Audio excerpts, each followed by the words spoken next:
Alors, l'analyse d'audience. L'analyse d'audience est encore appelée, pour la plupart des personnes qui font les statistiques et qui font l'analyse de données, vulgairement, elle est appelée profiling audience. L'analyse d'audience, c'est un process qui œuvre en fait pour le bon fonctionnement de la communication ou du marketing d'une entreprise. Faire de l'analyse d'audience, en fait, ça consiste à analyser des données d'audience présentées sur les résultats des panels TV, des web médias, des supports publicitaires et aussi sur les réseaux sociaux. C'est une analyse qui se fait suivant en fait trois types. J'explique. Nous avons l'analyse sur la base démographique. L'analyse sur la base démographique, c'est une analyse faite en fait sur les âges, le sexe, le patrimoine, les revenus, bref, tout ce qui regroupe des personnes sur une base quantifiable. Voilà. C'est ça en fait, faire une analyse sur une base démographique. Ensuite, nous avons une analyse sur une base psychologique. L'analyse psychologique est tout ce qui touche en fait aux émotions des personnes, à savoir par exemple les sentiments, les centres d'intérêt, la vision, les objectifs, ou bien par exemple les missions de votre groupe de personnes. Puis nous avons l'analyse situationnelle de votre audience.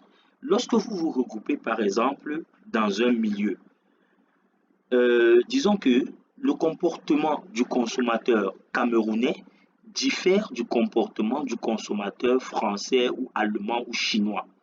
Pourquoi? Parce que les entreprises camerounaises répondent à des normes qui sont propres au Cameroun et bien différentes des normes chinoises. Alors, lorsque vous vous retrouvez en train de faire une analyse d'audience dans une zone bien précise, on va dire une zone géographique, ou bien dans un environnement macroéconomique, avec bien sûr des évolutions de parts de marché, ou bien des tendances, ou bien des changements économiques, là on parle d'une analyse situationnelle de données.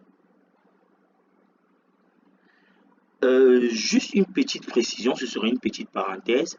Avant de lancer toute quelconque analyse d'audience, toute entreprise, disons tout département marketing dans chacune des entreprises devrait préparer ce qu'on appelle un buyer persona. Le buyer persona, en fait, c'est l'identité cible, l'identité correspondante en fait à votre audience. C'est un peu une personne fictive que vous faites de votre audience de façon numérique. Disons par exemple que une entreprise lambda ou bien une entreprise X décide de mettre sur le marché un produit, mais aimerait que le produit en fait s'intéresse à une personne, un type de personne cible, à savoir par exemple un groupe de personnes âgées de 25 à 34 ans, un groupe de personnes, disons que des hommes, un groupe de personnes dont la vision est portée sur le développement durable, un groupe de personnes dont les objectifs majeurs sont par exemple de ne pas pouvoir acheter sur les réseaux sociaux. Il faudrait que ce groupe de personnes, vous le représentiez tel qu'une seule personne. C'est cette personne-là que nous allons appeler votre buyer persona. Parce qu'en cette personne, vous allez incarner les différentes habitudes des personnes cibles et propres à votre audience. Maintenant, pourquoi est-ce qu'il est important de faire une analyse d'audience? Il est important de faire une analyse d'audience avant toute campagne marketing. Premièrement, pour assurer le succès de votre marque. Assurer le succès de votre marque, c'est garantir la notoriété de votre marque. Ça peut être un service, ça peut être un produit, mais quand on parle de marque, disons par exemple l'entreprise McDonald's. McDonald's, la raison sociale de McDonald's représente la marque de McDonald's.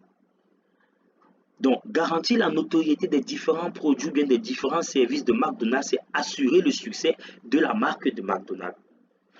Deuxièmement, nous avons touché un public votre analyse d'audience, deuxièmement, vous permet de toucher un public plus concerné. Alors, toucher un public plus concerné, c'est affiner son audience. Lorsque vous décidez de lancer sur le marché un produit ou de lancer sur le marché certaines marques, vous allez avoir une grande influence autour de votre produit. Ce sera à la fois des personnes qui ne sont pas intéressées, ce sera des personnes intéressées, ce sera des personnes même euh, euh, qui n'ont aucune attente de votre produit.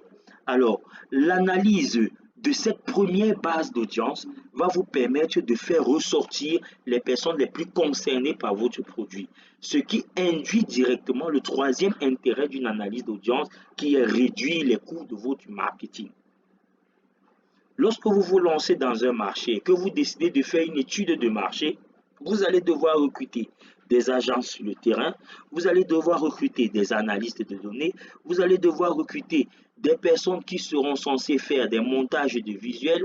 Donc, il faut savoir si on doit regrouper comme job description propre à votre étude de marché. On aura des graphistes, des développeurs, des analystes, des marketing, des responsables digitales, des commerciaux. Une fois que vous avez pris tout ce package-là, disons que tout ce package-là représente en fait votre première base d'analyse de données. Une fois que vous faites l'analyse de ces données, vous allez avoir une seconde base plus fine de personnes plus concernées par votre produit, ce qui vous permet de réduire immédiatement à la fois les coûts d'études de marché, les coûts de vente commerciale et aussi que les coûts de e-commerce ou bien de déploiements digitaux. Donc, pour conclure, avec une analyse d'audience, vous pouvez évaluer avec pertinence votre stratégie marketing et mieux affiner votre déploiement sur le terrain. Merci.